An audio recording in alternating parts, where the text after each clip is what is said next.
They told you the machine doesn't exist, and maybe they're right, but you're still sitting in it. You're still waiting for the light to blink. You're still listening for the click, the one that opens the moment. And as you sit in that soft leather seat, surrounded by brass dials, faded books, and the quiet tick of nothing, you begin to wonder if time is real. Why does it feel so still? You wake up slowly, not in a rush, not startled, just slowly, like mist rising from a lake. The light is soft, maybe morning, maybe not. It doesn't matter. There is no clock on the wall. There never was. The room around you feels like it's been waiting. The chair beneath you is velvet or something like velvet. It's old, heavy, still warm from your presence, though you don't remember sitting down. There are no windows, but the light is warm, ambient, constant. It hums faintly, like the inside of a seashell pressed to your ear. You look ahead. There's a brass console, dials, levers, a circular gauge with a needle that hasn't moved since the last time you looked at it. And yet, you're not sure if you've ever looked at it before. A gentle breeze passes through the room even though the air is perfectly still. It reminds you of something. The feeling of stepping into a library as a child. The silence of wood. The smell of old paper and distant electricity. You don't know what year it is. You don't even know if the concept of year is applicable in this place. This room seems to float above that idea as if time has become something optional. On a nearby shelf sits a book. It's open, but the pages are blank. You flip through them slowly. They stay blank, but the longer you stare, the more you feel like you remember what they once said. Something about spirals. About an hour that loops instead of ending. About a man who tried to step outside time and forgot how to return. In the corner of the room, there's a coat rack. On it, a coat that's not yours, but you feel like it might be. Inside the pocket is a ticket stub. The ink is faded, almost gone. But one word remains. Forward. You're not sure if it means direction or destination. You rise slowly, of course. The floor is made of wood, but when you walk, it doesn't creak. Each step feels written, like a memory you're just reliving now for the first time. There is no door, not one you can see anyway, but there's a panel with a single button. No label, just a button. Round, brass, worn at the edges, like it's been pressed many times. Or maybe just once, long ago, but very meaningfully. You don't press it. Not yet. You sit again. There is no rush here. The air doesn't hurry. The light doesn't shift. Everything remains. Still, even you. You begin to wonder if this is a machine for traveling through time. Then why does it feel like the only thing it does is pause? A quiet thought passes through your head. Maybe that's all time ever was. A long, elaborate pause. Between one breath and the next, you close your eyes. You imagine a hallway. Not one you've walked through, but one you know. It bends gently. It never ends. There are doors, but you never open them. You simply walk. Each step leads you further into the same place, and when you wake again, if this can be called waking, you're back in the chair. The gauge still hasn't moved. The button still waits. The ticket stub still says forward, but for now, you stay. Because in the room without time, you finally have nowhere to be. They say history remembers kings, generals, and wars, but sometimes it remembers a silence, not a monument, not a battle, just the faint, strange echo of someone missing. You're still in the chair. The room hasn't changed. The button still waits. But now there's something else in there, a question, like fog. Who was the first to vanish? Your fingers lightly touch the leather armrests. They feel older today. Or perhaps more honest, you lean back and begin to listen. Not to sounds, but to memory, the world's memory. The one that isn't in books. The memory that's passed in glances and half-finished stories. There's a story from the time before clocks. Before history kept time on a leash. They say there was a man named Enoch. He walked with the gods. And one day, he didn't die. He simply wasn't there anymore. Gone. Without a word. As if time had folded slightly, like a sheet of paper tucked away, and he had slipped through the crease. Other stories follow, drifting in like soft wind through a broken window.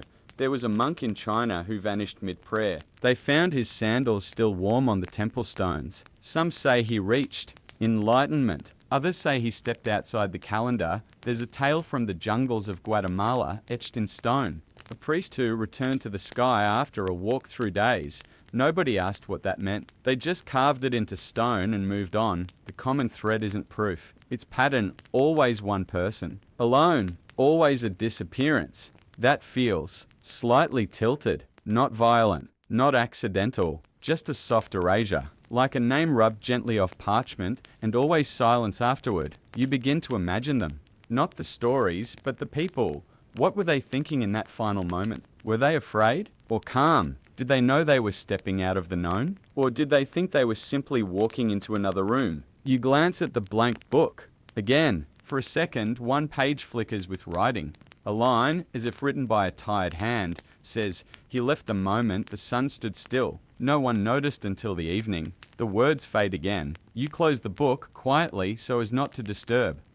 Time travel as if that's what they would. Don't wear capes or goggles. They don't glow. They don't hum. They fade, gently, into places that don't have language, and you think, maybe that's the key. Maybe to travel in time, you don't need to break the rules. Maybe you just need to not insist on staying. You look at the coat rack again. Now there are two coats. One of them is newer, still stiff in the sleeves. Did someone come in? Or is someone about to go? It doesn't matter. You sit in the quiet, holding that strange sense in your chest, the feeling that someone was just here, or that they'll be here soon, or that they always were. You're beginning to understand. Time isn't a road. It's a room. And sometimes someone finds the side door. No noise, no alarms, just a small pause, a breath between this sentence and the next one, and when that breath is over, they're gone. You stay seated. You don't press the button. You simply breathe and wait for the next story to arrive, like footsteps you'll never quite hear. There are many ways to think about time, but none of them feel completely true. Just comfortable, like a blanket you don't question at night. You're still in the room. The walls haven't changed. The button still waits. You haven't pressed it. You might never press it, and that's perfectly fine. Time doesn't seem to mind. On the far side of the room, there's a long wall you hadn't noticed before. Or maybe it wasn't there yesterday. Or maybe it was always there, and you've only now learned how to look at it. Painted across the wall is a mural. It begins on the left, a swirl, a spiral, thick and ancient. You step closer. This is how the ancients saw time, not as a line, not even as a loop, but as a great breath, expanding, contracting. Like lungs filled with light, the first people didn't think about the past and future. They thought about cycles, sunrise, harvest, monsoon, birth, fire, ash, birth again. Time was not forward, it was around. They built calendars in circles. They burned their memories into stones that watched the stars spin. They believed that what had happened before would happen again, and not metaphorically. Literally, somewhere they thought there would be another. You, doing the same thing. Again, not a twin, not a copy, the same rhythm. You look back at the mural. It's changing. To the right of the spiral, a line appears, thin, sharp, western. This is time as the arrow, a concept that arrived like a whisper in the wind and slowly took root. Suddenly, time was not eternal. It had a start and a finish, a single direction, an irreversible flow. Birth, death, and nothing between could be revisited. Empires began to march, not rotate. Progress became something you could measure. Old things became less and new things became more. The circle broke, and in its place a horizon. You sit back down in the chair. Both images, the spiral and the arrow, now rest in your mind, and neither feels fully right, because time doesn't feel like a perfect circle. But it doesn't always feel like a line either. Sometimes it feels like walking through fog. You don't know what's ahead. You barely remember what's behind, but with each step, you remember that you are moving, that you are somewhere between before and after. Not because you're meant to go anywhere, but because time is simply what happens when nothing stands still. You close your eyes. In the dark behind your eyelids, you see both images, a spiral spinning gently inward, and an arrow hanging still in the air, unsure where to land. You take a breath. Maybe time isn't a shape. Maybe it's a texture, a softness, a friction, a ripple in thought, something that doesn't need to be understood, only felt. And as you open your eyes again, the mural has vanished. The wall is blank, but your thoughts are not, and you begin to wonder if the spiral and the arrow ever stopped to look at each other. Would they see enemies, or two halves of the same, slow-moving dream? You rest your hands in your lap. still, listening. And in the room where time does not tick, you imagine them, both spinning forward and inward at once, and perhaps that's enough for now. The year is 1895, or something like it. In the corner of a narrow London room, there is a man. His desk is cluttered, his coat is worn, his thoughts are not quiet, but the room around him is. Outside, horses pass by in fog. Inside, he is writing. The pen in his hand scratches gently against the paper. He is not rushing. Ideas don't rush, they arrive. And this one is still stepping through the doorway. His name is Herbert George Wells, though most people will remember him as HGG. And on this morning or maybe evening, he is creating something that does not yet exist, a machine for time, not a fantasy, not a dream, not a myth handed down in silence, a device with gears and switches, a physical, mechanical, deliberate idea. It is not real, but it feels more real than myth. You are not in London, and yet you feel the weight of that moment. Because you are sitting in a similar chair, your time machine may not have levers, but it has stillness. It has silence, and silence is the oldest engine. In the story, Wells writes, the machine is brass and steel, elegant, Victorian, controlled. It has no destination, only time as a dimension. Something to travel through like space. The traveler sits, he moves a lever, and then years begin to pass like seconds. Buildings rise and fall outside the window. Seasons flicker like candlelight. The world changes over and over, but inside the machine everything is still. That is what fascinates you, not the motion, but the stillness within the motion. Time doesn't rush in this story. It unfolds, softly, like the pages of the very book he's writing. The leather armchair in Wells's story is important, because it isn't fantastical. It's something ordinary, something familiar, a chair you could sit in, a chair you are sitting in. You glance around your own room. It too has levers, sort of, memories, questions, moments that loop like gears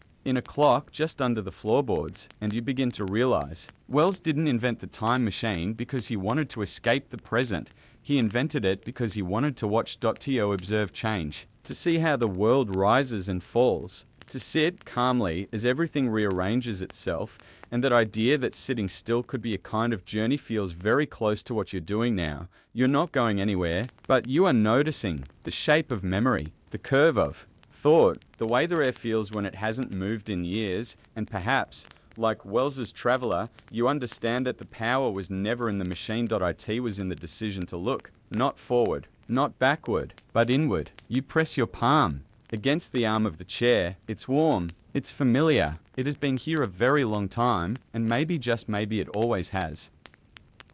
The chair hasn't changed, the room hasn't either, and yet something feels different. Maybe it's the way the light curves slightly against the far wall, or how your thoughts seem slower than usual, like they're wading through molasses. You lift your hand slowly and wave it through the air, just to feel it move, just to know that something is still happening. Because in this room, this almost machine time doesn't always make itself obvious, which brings you to Einstein, not the wild-haired caricature, not the tongue-sticking icon, but the quiet man sitting by a window, watching sunlight fall across the floor. Albert, he liked trains. He liked thinking. And mostly he liked asking, what if time isn't what we think it is? You close your eyes and for a moment you're in Bern, Switzerland, 1905. The city is quiet. There are no digital clocks, just pocket watches and bells, and people wondering where the day has gone. Albert worked in a patent office, which sounds dull, but dullness is a kind of meditation.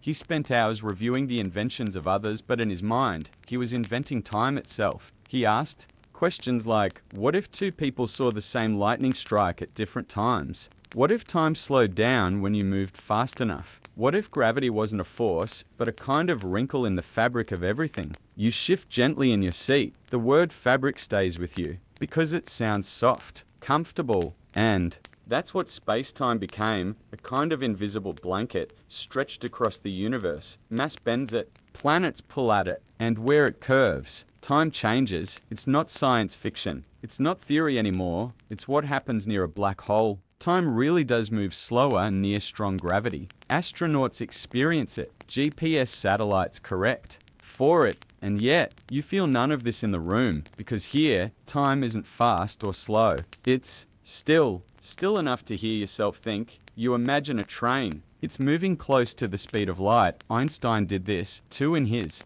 mind. A thought experiment. A person on the train sees the world outside flicker past, but for someone watching the train go by, time on board appears to crawl. That's relativity. Not a metaphor, not poetry, but real measurable difference, and it brings you to a soft idea. What if you are already in motion? Not through space, but through perception. What if the faster you think, the slower time seems? What if the reason memories feel long is because your mind paused to breathe between seconds? You reach down beside the chair. There's a stack of papers. They're now equations, diagrams, scribbled thoughts. You don't read them, but your fingers rest on them gently, and you feel that hum again, that faint electric hum beneath everything. Einstein's equation sits somewhere nearby, not on paper, but in the way the room curves softly at the corners, in the way your breath feels stretched and folded into each moment. E equals mc. Simple, too simple, because what it really says is this: everything is made of energy, and energy shapes the way time flows. So the chair you're sitting in, the room, the thoughts in your head, the sound of your breath, they're all ripples in the same field. Time isn't something that moves. It's something that responds. To mass, to speed, to thought, and maybe to silence. You rest your head back. The ceiling above you curves like the top of a snow globe, and for a moment, you imagine the stars bending just slightly, just enough for 1 second to become 2. And in that space between, you are free, not to escape time, but to sit within it and listen, quietly, softly, the way Einstein might have if he had ever visited this room. The room is still, even after all these thoughts of spirals, arrows, equations, and imagined machines. The air hasn't changed. And neither have you. You are still seated. You are still waiting, but the waiting no longer feels like waiting. It feels like being outside the window, or at least where a window might be. Something flickers, a reflection or a memory. You're not sure. And in this chapter, not being sure is enough, because this time we're stepping into a different kind of story. Not one about equations, but about secrets, about machines that may never have existed, or may have existed in silence. It begins in whispers, as secrets often do. The word is chronovisor, not time machine, not transporter, but something quieter. A device not for traveling through time, but for viewing it, for watching the past play out like film, for observing history, not altering it, the story or myth, depending on how you hold it. Begins in the Vatican, beneath stone and gold, behind thick curtains. In the archives no one talks about. In the 1960s, a Benedictine monk named Father Pellegrino Anetti made a claim. He said he had helped build a machine alongside scientists, and perhaps with quiet approval from higher places.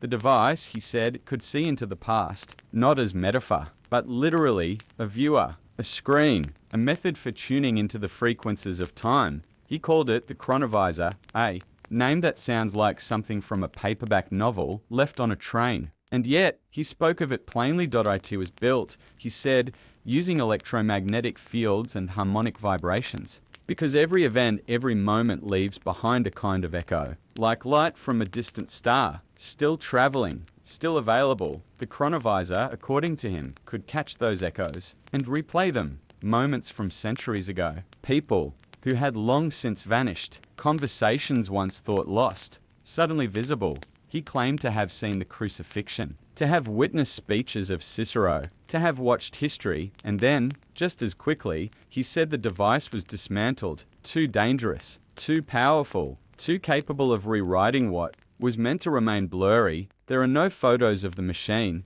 no technical manuals, just his words, and a strange photograph, blurry, grainy, of a man on a cross. Critics said it was a fake. Skeptics pointed to inconsistencies, but others, they paused because something about the story felt too strange to dismiss entirely, too quiet to be invented for attention, too detailed to be meaningless. And then came the silences, long silences, the kind the Vatican is known for.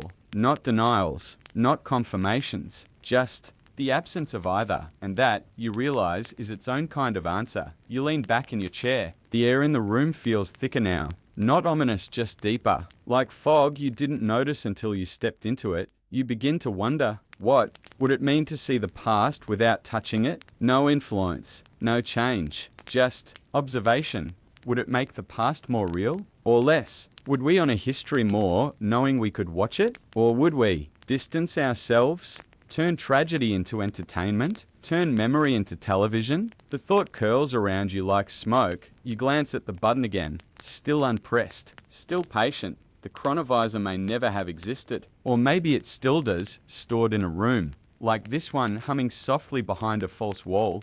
But whether real or imagined, its idea whispers something important. That time leaves traces. That moments never fully vanish. That somewhere, everything still is. You close your eyes, in the darkness, you picture it, a small wooden console, covered in switches and tubes, glowing faintly in a stone room where no one has breathed for decades, and on the screen, a person lifts their head. They look toward the camera. They say nothing, and then they vanish. You take a slow breath, let it out, and sit, surrounded by the quiet weight of all the moments that might still be watching you back.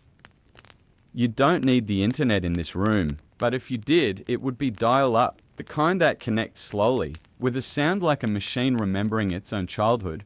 There's no screen in front of you, no keyboard, just the soft hum of thought and the distant static of questions that never quite go away. And in that static, a name returns, John Titor, a name that wasn't real, but felt just real enough. You rest your head gently against the back of the chair. You've heard this one before, but like all good stories, it's better the second time around. IT started in November of 2000. A user appeared on an online forum, not a flashy forum. Not the kind you'd find today with GIFs and banners and endless scroll, just plain text, black on grey, simple, sleepy. The user's handle was timetravel_o.t first. No one paid attention. But then he said something strange. He claimed to be a soldier from the year 2036, on a mission to recover a specific computer, an IBM 5100, a real machine, a forgotten one, from 1975. Why that model? Because, he said, it had a unique function that could debug legacy code, something critical for a future crisis involving Unix systems. He explained it as calmly as someone describing a broken toaster. People asked questions. He answered, not like a prophet, not like a troll, but like someone genuinely sitting at a desk, sipping black coffee and quietly typing from another timeline. He spoke about the future, not in fireworks, but in footnotes. He said the United States would fracture into 5 regions after civil unrest, that a world war would kill millions, that life would become more local, more agricultural, but he didn't beg people to believe him. He warned politely, softly. He included photos of his time machine, a device installed in the back of a 1967 Chevrolet, complete with schematics, dials, and a glowing, fictional piece of tech, a gravity distortion unit. It looked too good to be real, and too real to be a joke. Skeptics appeared. They always do. They asked for proof. They asked for predictions. They asked for contradictions, and Titor, whoever he was, responded with something so gentle it unsettled everyone. He said he came from a different world line, a slightly different timeline, one where some things might happen the same, and some might not. His warnings weren't absolute. They were observations. He didn't claim to be a future, just a possible one, and in that uncertainty, he became believable, not because he was convincing, but because he never tried to convince. In 2001, he vanished. No grand farewell, no final post, just silence. The forums moved on. The world moved on, but the name remained. Years later, podcasts would dissect every sentence. Amateur physicists would study his machine schematics, and internet detectives would try again and again to find the man behind the story. No one did, and in that empty space between message and myth, a strange warmth settled, because deep down, we don't always want certainty. Sometimes we want, maybe he was real. Maybe he wasn't. Maybe the world line shifted. Maybe he's watching now from some quiet farmhouse in another version of 2025 where the sky is a little dimmer and the clocks tick just a bit slower. You return to your own room, to your chair, to the silence. You imagine an old laptop, warm to the touch. You imagine a terminal blinking softly, waiting for one more post. And you imagine a man leaning back, watching the rain on a tin roof,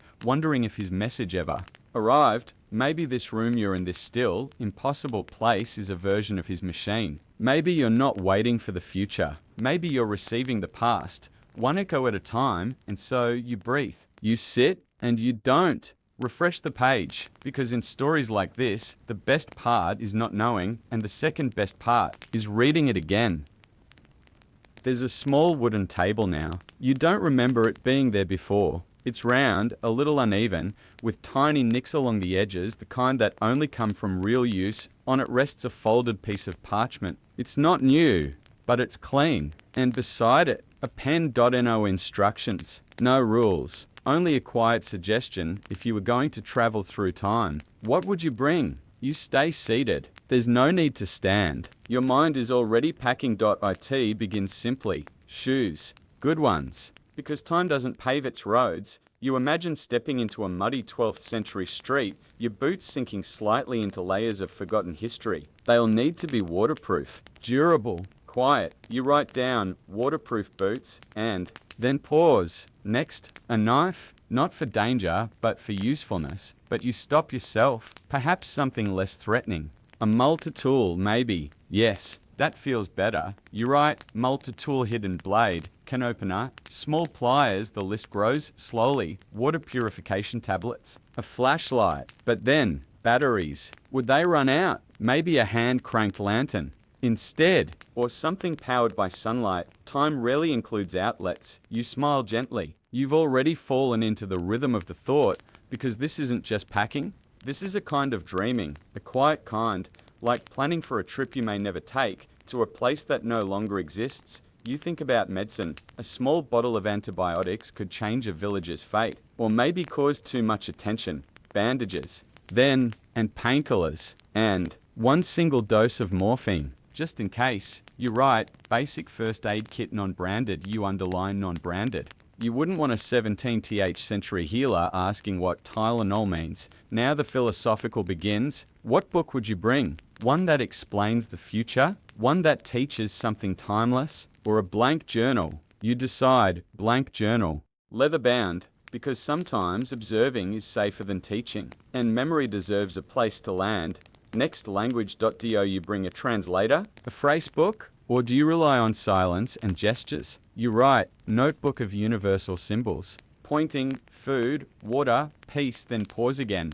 Would they trust you? You add needle and thread, because clothes tear, and sewing is a language too. Mirror small, polished, non-glass, because reflection matters. Flint striker, because fire may be your only friend some nights. Then, perhaps strangely, you write one perfect sentence, a single phrase, in their language. That proves you're not ordinary, not dangerous, but different in a way that feels helpful. You don't know the sentence yet, but you know you'll need one. Something like, I've come to listen, not to lead, or I remember what hasn't happened yet, or maybe nothing more than. You are safe. The list is nearly done. You look over it. It's not long. It fits in a small leather bag. It carries nothing shiny, nothing loud, just quiet utility, the kind of item someone might find decades later and wonder who was. This for, and perhaps that's the point, you are not a conqueror. You are not a prophet. You are just a person passing through.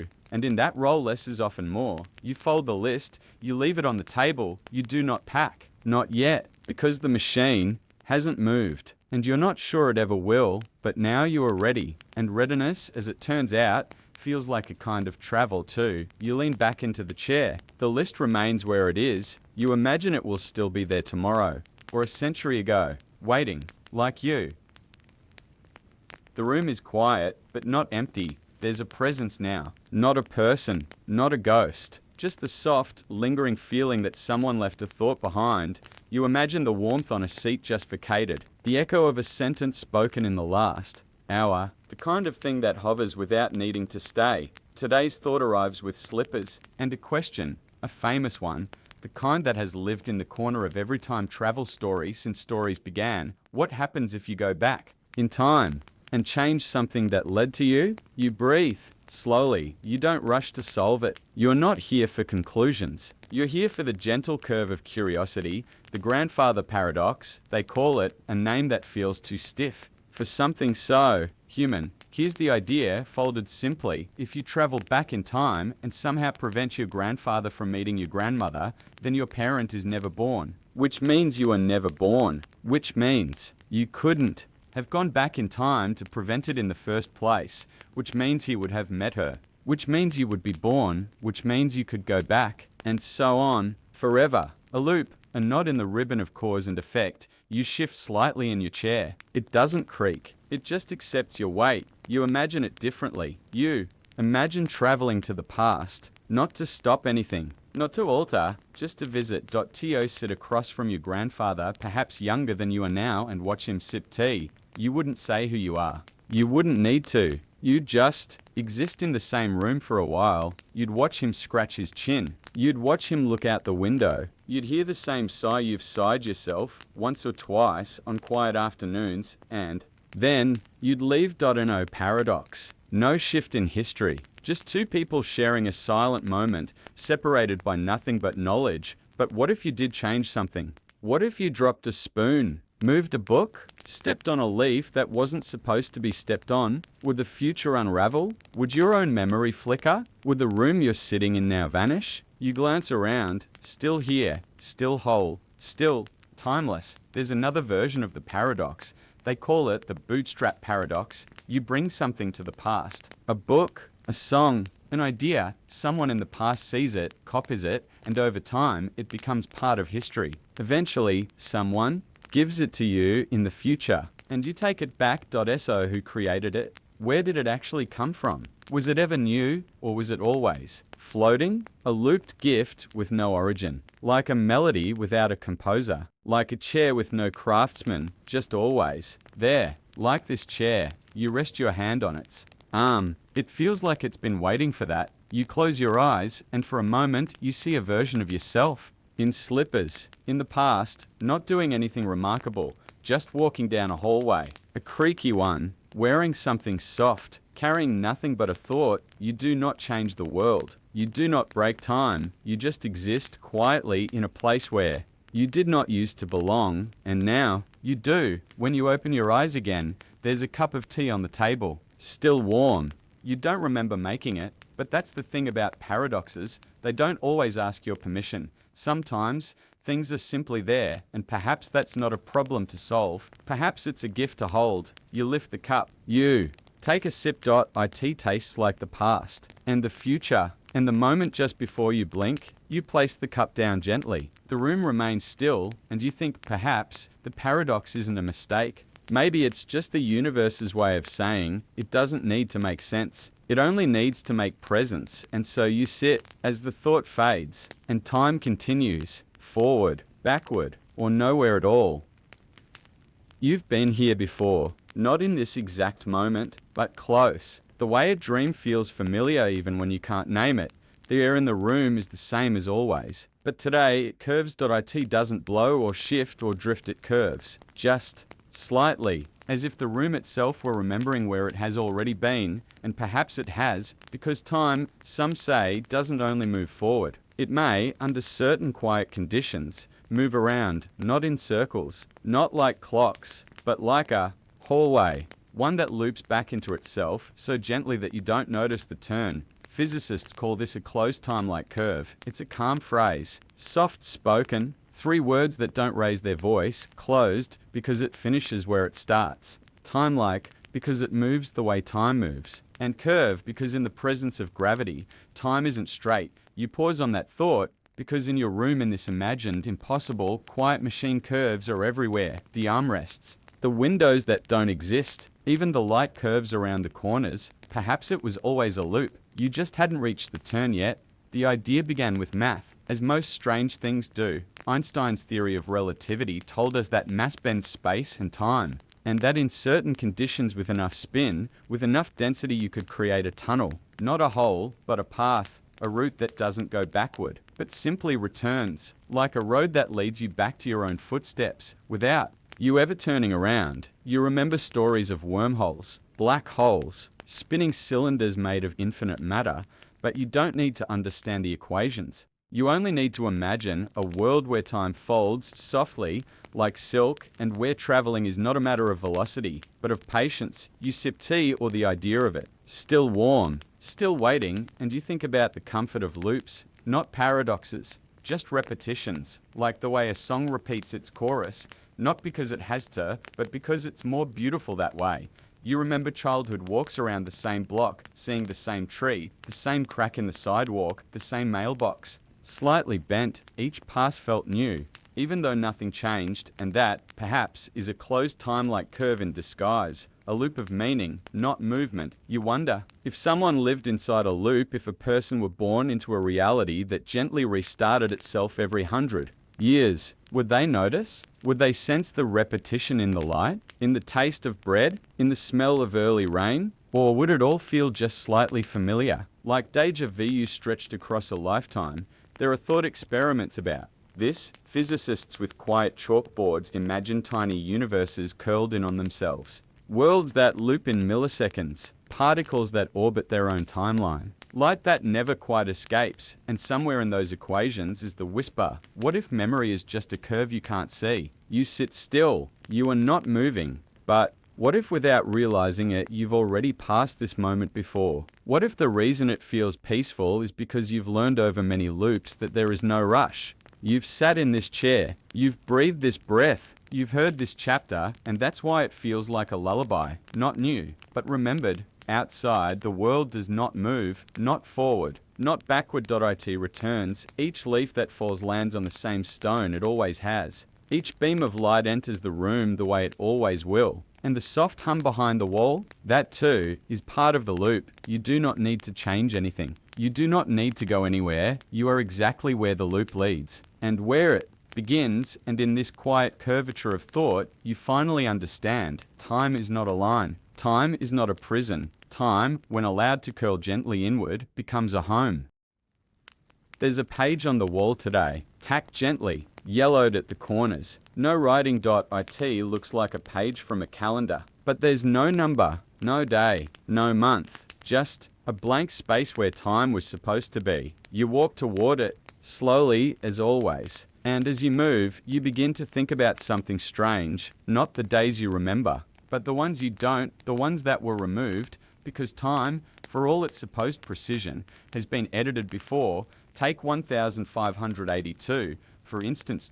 In most of Europe, October 4th was followed by October 15th. 10 days simply skipped, not lost, not erased, just removed. Why? Because the old calendar, the Julian calendar, was drifting too far from the seasons. Spring was creeping into summer. Easter was falling too late. The earth spins steadily, but our measurements, not so much. So Pope Gregory XIII made a decision.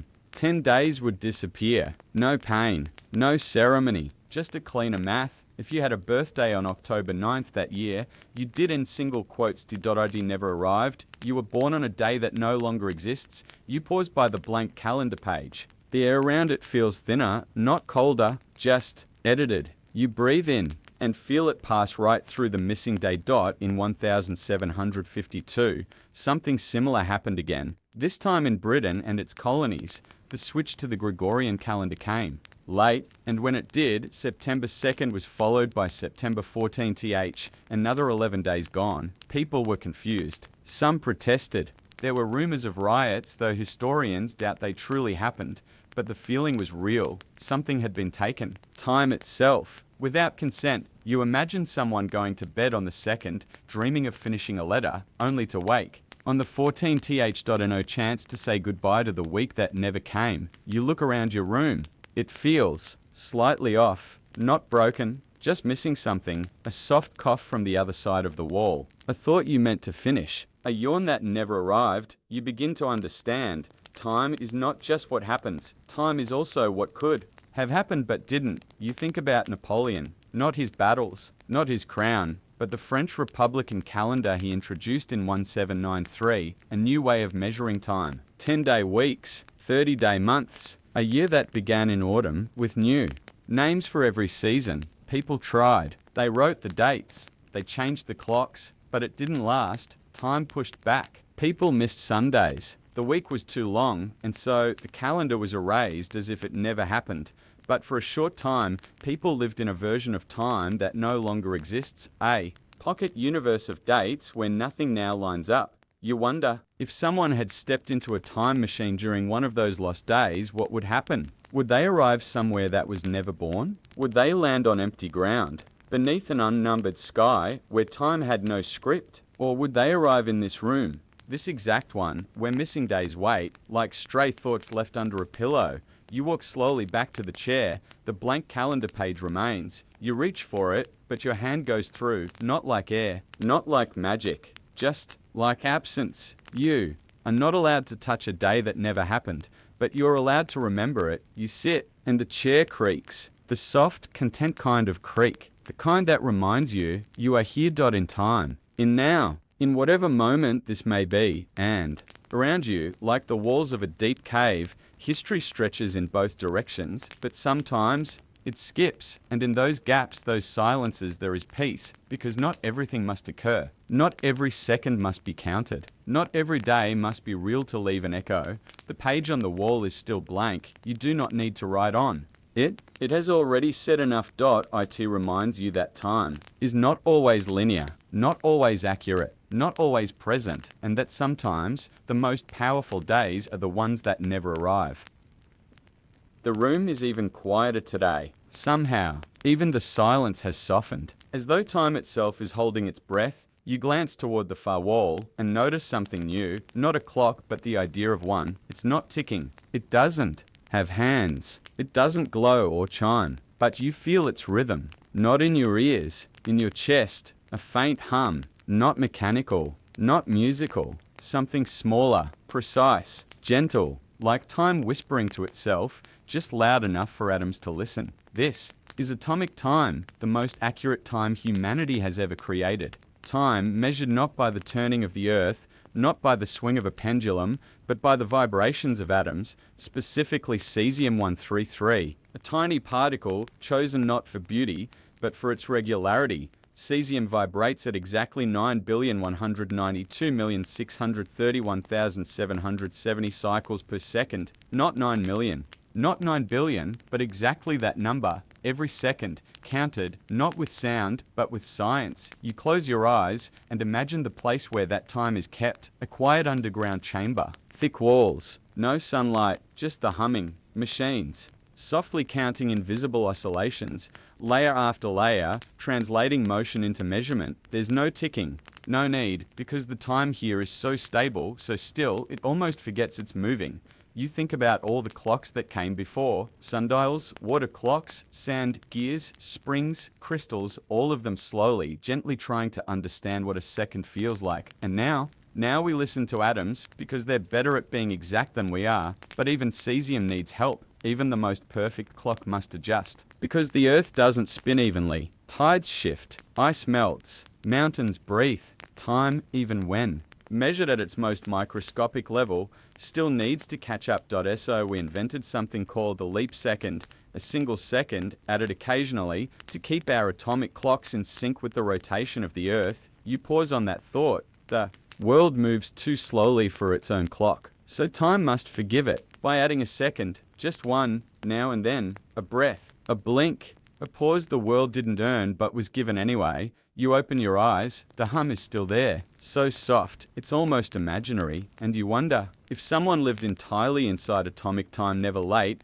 never early, what would their life feel like? Would they feel calm? Or would they feel fragile? Because precision doesn't leave much room for dreaming, and dreaming, you think, might be the truest kind of clock we've ever had. You rise from the chair, not quickly, not with purpose, just to feel the stillness shift around you. You walk toward the place where the hum is loudest, which is to say, barely audible. You press your hand to the wall. It feels slightly warm, and you imagine a billion tiny voices oscillating, vibrating, agreeing, yes, this is a second. Yes, this is now. But then you step back, because you are not a machine, and you don't need to be. You return to your seat, to your pace, to your breath. The world may run on atoms, but you run on moments, a glance, a memory, a laugh, a long silence. These are seconds too. Even if they don't hum, even if they don't repeat, you sit still. The hum fades, Well, perhaps your mind does, and in this soft equilibrium between perfection and forgetting, you remember that time, no matter how exact, is still just a way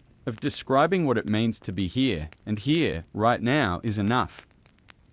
There are no buttons in the room today, no levers, no switches, only a closed door that wasn't there before. It's not locked, it's not labeled. It doesn't need to be, because you already know where it leads, not backward, not forward, not away, but inward.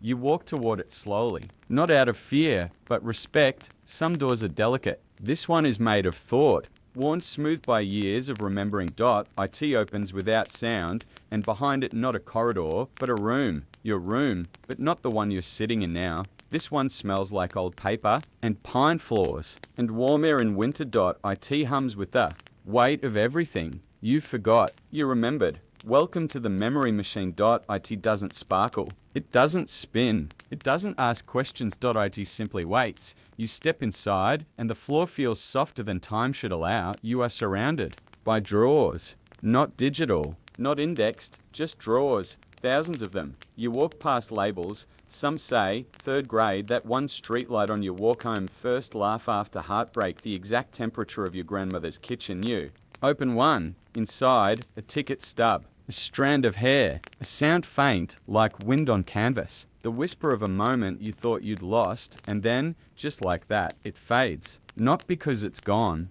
but because the machine knows that was enough for now. You sit down, there's always a chair in memory. You don't remember putting it there, but your body fits into it like a thought returning to a dream. You close your eyes, and suddenly, you're 7 years old, sitting in the back seat of a car, watching raindrops race down the window. Someone's humming. You don't remember who, but it was someone who loved you without needing to say it. That moment lasted forever, until it didn't, and yet here it is, not changed. Just quiet. Memory is not a photograph, not a folder, not a file.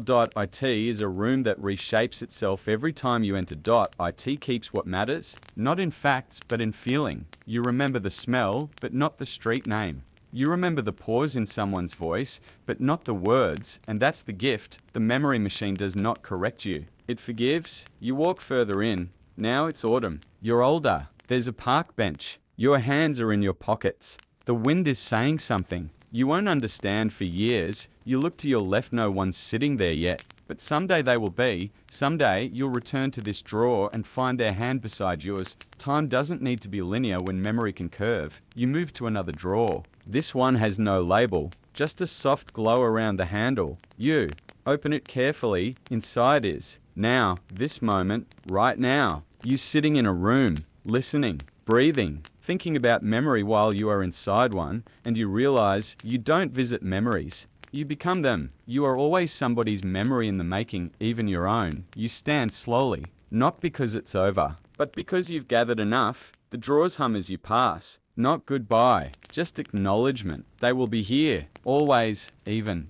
the ones you haven't opened yet, even the ones you don't know you built. You return through the door, back to the quiet room, to the chair, to the stillness. The memory machine fades into the wall, not erased, just hidden, like all memories do when they are safe. You sit down again, lighter, softer, full of echoes that no longer hurt. And in this quiet, you realize something small but sacred. You have never truly left anything behind, not if it mattered, not if it loved you back. Memory, the gentlest machine of all, always finds a way home. There's a breeze in the room today, but the windows are closed, and there are no doors. The breeze doesn't move the curtains. It moves your attention, just slightly, forward. You feel it in your breath, a kind of expectation, as if something, or someone, is about to arrive, but this time, the arrival is you. You close your eyes, and when you open them again, you're standing in a different room. It's still quiet, still soft, still shaped by stillness, but something is new. The walls are glowing gently, not with light, with time. You've entered a place that doesn't exist yet, not in the past, not in the present. This is the room called tomorrow, and you've arrived early. It's not empty. There's someone here. You see a figure in the distance, seated, familiar, unhurried. You walk closer slowly, as if approaching a reflection that hasn't finished forming, and as you draw near, you see the face. It's yours, but different. softer around the edges, older maybe, or wiser, or just less afraid. Your future self looks up and smiles, not surprised, not confused, just pleased.as if they've been expecting you, which, of course, they have. No words are spoken. There's no need. You both understand the rules of this room. This is not a place for advice, not a place for warnings. This is not where timelines collapse or twist. This is simply where you meet yourself, quietly, like old friends arriving at the same CAF from opposite ends of the world. Without planning, you sit beside them. The chair fits you perfectly. The silence between you feels like a gift. You notice a small object on the table, a notebook, unmarked. Your future self slides it toward you. You open it. Inside, nothing. Blank pages, but not empty. They are waiting. You look up. Your future self is watching. You kindly, not with expectation, but with understanding. They know what you're carrying. Not the bag on your shoulder, the other things, the quiet doubts, the soft regrets, the choices you haven't made yet. They nod as if to say, yes, it's okay. Whatever you choose, I'll be here. You ask a question not with words, but with. Your eyes.id floats between you like steam from a warm drink. The question is simple. Do I make it? Your future self doesn't answer immediately. They breathe. They wait. Then, without speaking, they offer a gesture. Not a yes. Not a no. Just an open palm. Because making it was never about destination. It was about arrival, and you're here. Which means something beautiful survived. You close the notebook. You slide it back. But your future self pushes it towards you again. It's yours now, not because you've earned it, but because you're ready to carry something undefined, and that's what tomorrow always is, a soft burden with infinite possibility. You stand, not because it's time to leave, but because you've seen enough. You look at yourself one last time and say the only words that matter. Thank you. Your future self smiles and replies just as softly, you're welcome. See you again soon. You blink. The chair is beneath you again. The room has returned to its usual shape. The light is as soft as ever, but something in your chest feels clearer, not fixed, not solved, just witnessed. You've seen the version of yourself that waits, that survives, that forgives, and in this quiet knowledge, you let out a breath you didn't know you'd been holding. Tomorrow is not a place you chase. It's a room you enter when you're ready, and sometimes it arrives before you expect it, carrying only a chair, a notebook, and a version of you that never stopped hoping.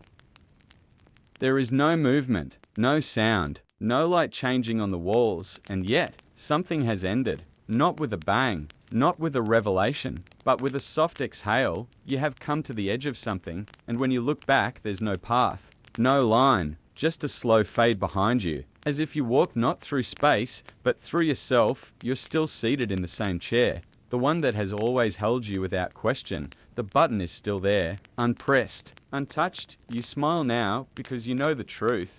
There was never a machine. There were gears, yes, and humming, and doors, and glowing panels, but all of it, every lever, every hallway, every drawer filled with memory, it was all inside you. You were never inside the time machine. You were the time machine. You think back.to the spiral and the arrow, to Einstein's quiet window, to the blank calendar page, the hum of atomic clocks, the memory of rain on glass. You remember walking through centuries without leaving your seat. You remember hearing the past breathe through stone and seeing the future fold into a soft smile, and through it all, you remained still, like a needle stitching the fabric of your life 1 second at a time. Time, you realize, was never something to conquer. It was never something to escape. It was never a tunnel, or a trap, or even a direction.it was simply you, moving slowly through the act of being, sometimes remembering, sometimes forgetting, sometimes sitting very, very still and letting it pass like wind. You run your hand along the chair's armrest. It feels older now, not worn, but full.as if it too has been traveling with you all this time, not through ages, but through attention. You think of all the stories people tell themselves about time, that it's fast, that it's cruel,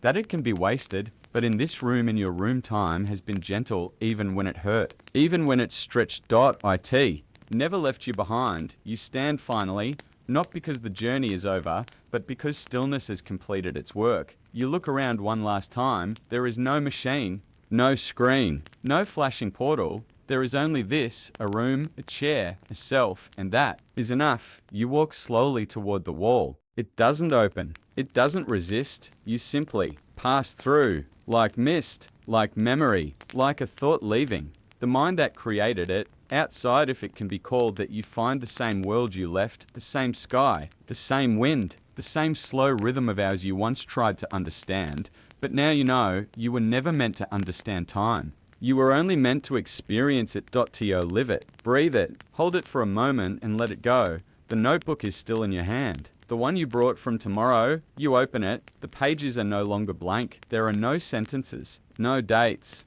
no diagrams, only small imprints. Like fingerprints, like echoes, each one marks a place. You've been, a second you've held, a silence you've known. You close the book and smile. The journey is not over, because it was never really a journey. It was a return to the moment, to yourself, to the soft awareness that even when nothing is happening, everything is moving, even now, especially now. And if someone ever asks you where you went during all those quiet hours, all those chapters, all those gently circling thoughts, you can say honestly, nowhere. I stayed right here, inside the only machine that mattered, me. You close your eyes, and time continues calmly, softly, faithfully within you.